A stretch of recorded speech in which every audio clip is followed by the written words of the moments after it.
नमस्कार। कभी सोचा है कि क्या कुछ लोग ऐसे भी हो सकते हैं जिन्हें समय भी छू नहीं सकता। आज हम बात करेंगे हिंदू पौराणिक कथाओं के उन 7 अमर यानी चिरंजीवियों के बारे में, जिनके बारे में कहा जाता है कि वो आज भी हमारे बीच हैं और कलयुग के अंत का इंतजार कर रहे हैं। अगर ऐसे ही रहस्यमयी विषयों में आपकी दिलचस्पी है तो हमारे चैनल को सब्सक्राइब जरूर कर लीजिएगा। तो चलिए शुरू करते हैं ये अनोखा सफर। तो हिंदू पौराणिक कथाओं में 7 ऐसे किरदार हैं जो आप कह सकते हैं समय के हर बंधन से आज़ाद हैं। ना वो बूढ़े होते हैं, ना उनकी मृत्यु होती है, बस वक्त के साथ उनका किरदार बदलता रहता है। और सबसे दिलचस्प बात यह है कि माना जाता है कि कलयुग के अंत में धर्म की स्थापना के लिए ये सातों एक बार फिर से साथ आएंगे। तो आज हम क्या-क्या जानने वाले हैं? सबसे पहले हम देखेंगे कि अमरता कैसे एक श्राप भी हो सकती है और वरदान भी। फिर बात करेंगे कि भक्ति से कैसे हमेशा के लिए जीवन मिल सकता है। इसके बाद मिलेंगे उन अमर गुरुओं से जो ज्ञान के रक्षक हैं।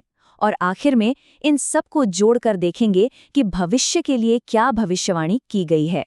जरा सोचिए, क्या हो अगर हमारी दुनिया के भविष्य की चाबी इन 7 प्राचीन किरदारों के हाथ में हो। क्या ये बस कहानियां हैं या फिर इनमें हमारे लिए कोई बहुत गहरा मतलब छिपा है?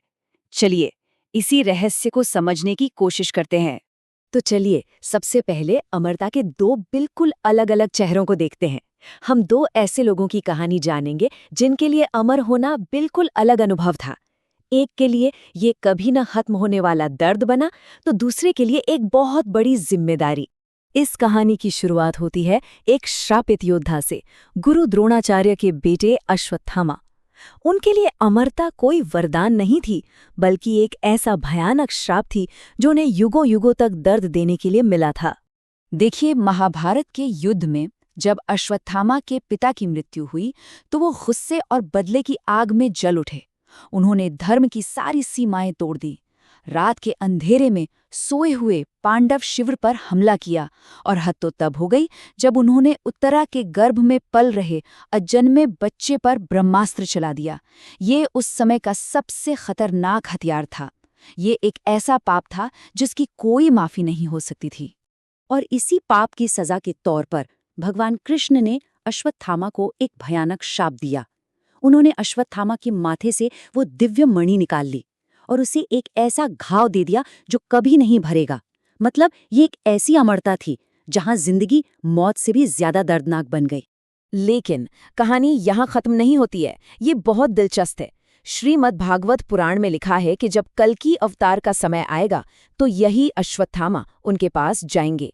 एक समय का विनाशक अब धर्म का रक्षक बनेगा। शायद यही उनके लिए मोक्ष का रास्ता होगा। अब अश्वत्थामा की कहानी से बिल्कुल उलट एक और कहानी है राजा महाबली की। वो एक असुर राजा थे, लेकिन उनका न्याय और उनकी विनम्रता इतनी ज्यादा थी कि उन्हें एक बहुत ही अनोखी अमरता मिली। हुआ ये कि भगवान विष्णु ने वामन यानी एक बौने का अवतार लेकर उनकी परीक्षा ली और उनसे सिर्फ 3 कदम जमीन मांगी। महाबली ने तुरंत हाँ कह दिया। अब वामन ने 2 ही कदमों में पूरी धरती और आकाश नाप लिया। जब तीसरे कदम के लिए जगह नहीं बची तो महाबली ने अपना सर आगे कर दिया। उनकी इस विनम्रता को देखकर भगवान विष्णु बहुत खुश हुए और उन्हें अमरता का वरदान देकर पाताल लोक का राजा बना दिया। तो देखिए यहाँ कितना बड़ा फर्क है। एक तरफ अश्वत्थामा की अमरता है जो एक सजा है, उनके पाप की याद दिलाती है, और दूसरी तरफ महाबली की अमरता है जो एक जिम्मेदारी है, उनके त्याग और धर्म का इनाम है। मतलब साफ है, अमरता का फल कैसा होगा ये हमारे कर्मों पर ही निर्भर करता है। चलिए अब बात करते हैं उन 2 किरदारों की जिन्हें अमरता मिली उनकी अटूट भक्ति की वजह से। उनके लिए हमेशा के लिए जीना भगवान की सेवा करने का एक और मौका था। और जब भी भक्ति की बात होती है तो सबसे पहला नाम किसका आता है? हनुमान जी का। उनकी अमरता सिर्फ एक वरदान नहीं, बल्कि उनकी निस्वार्थ भक्ति का ही एक रूप है। एक ऐसी भक्ति जिसने खुद मृत्यु को भी जीत लिया। जब भगवान राम अयोध्या लौटे तो उन्होंने हनुमान जी से पूछा कि उन्हें क्या चाहिए। हनुमान जी ने क्या मांगा? उन्होंने बस इतना कहा कि जब तक इस दुनिया में राम का नाम लिया जाता रहेगा वो इस धरती पर ही मौजूद रहना चाहते हैं, और तभी से वो अमर हैं। माना जाता है कि वही कल्कि अवतार के आने की घोषणा करेंगे और उन्हें शक्ति, बुद्धि और भक्ति का रास्ता दिखाएंगे। लिस्ट में अगले हैं विभीषण। उन्होंने एक बहुत मुश्किल चुनाव किया। परिवार के ऊपर धर्म को चुना। रावण के भाई होकर भी उन्होंने सच का साथ दिया और इसी धर्म की रक्षा के लिए उन्हें अमरता का वरदान मिला।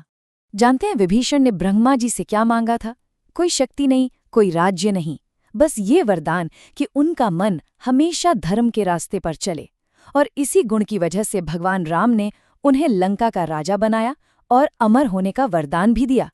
कहा जाता है कि वही कल्कि को ये सिखाएंगे कि असली धर्म की स्थापना जंग से नहीं बल्कि करुणा और दया से होती है। अब बात करते हैं हमारे अमर किरदारों के आखिरी ग्रुप की। ये ना सिर्फ योद्धा या भक्त हैं, बल्कि ज्ञान के संरक्षक हैं। वो अमर शिक्षक, वो 3 महान गुरु। ये 3 महान गुरु कौन हैं? परशुराम, कृपाचार्य और वेदव्यास। इन तीनों के पास बहुत ही खास ज्ञान है और इनकी अमरता का मकसद ही यही है कि ये ज्ञान वक्त के साथ खो ना जाए, खासकर तब जब दुनिया को इसकी सबसे ज्यादा जरूरत पड़ेगी। और ये तीनों गुरु मिलकर कल्कि को तैयार करेंगे। परशुराम उन्हें शस्त्र विद्या यानी युद्ध कला सिखाएंगे, कृपाचार्य उन्हें धर्मशास्त्र यानी नैतिकता के साथ शक्ति का इस्तेमाल करना सिखाएंगे, और वेदव्यास वो उन्हें ब्रह्म ज्ञान देंगे ताकि वो इस आखिरी युद्ध के असली मतलब को समझ सकें। मतलब ये एक पूरी तरह से दिव्य शिक्षा होगी। तो चलिए अब इन सभी धागों को एक साथ जोड़ते हैं। ये सिर्फ अलग अलग कहानियां नहीं हैं, बल्कि ये सब मिलकर कलयुग के अंत से जुड़ी एक बहुत बड़ी भविष्यवाणी की तरफ इशारा करती हैं। तो भविष्यवाणी कुछ इस तरह है कि जब दुनिया में अधर्म अपनी चरम सीमा पर पहुंच जाएगा, तब ये 7 चिरंजीवी जागेंगे। वो दुनिया के अलग अलग कोनों से बाहर आएंगे। वो सब मिलकर कल्कि अवतार को ढूंढेंगे और उन्हें उस आखिरी महायुद्ध के लिए तैयार करेंगे। वो सिर्फ उनके गुरु नहीं होंगे, बल्कि उस युद्ध में उनके साथी भी बनेंगे। इन्हीं 7 अमर किरदारों को एक साथ चिरंजीवी कहते हैं। संस्कृत में इसका मतलब होता है जो हमेशा जीवित रहे, और यही माना जाता है कि ये 7 कली युग के अंत तक इस धरती पर मौजूद रहेंगे। और आखिर में एक सवाल, दुनिया भर में न जाने कितनी कहानियां हैं जहां लोगों ने इन अमर किरदारों को देखने का दावा किया है। अगर इन दावों में जरा सी भी सच्चाई है, तो ये हमारे आज के दौर के लिए क्या इशारा करता है? ये एक ऐसा सवाल है जो इन प्राचीन कथाओं को हमारी आज की जिंदगी से जोड़ देता है। इस पर सोचिएगा जरूर। हमारे साथ जुड़ने के लिए धन्यवाद।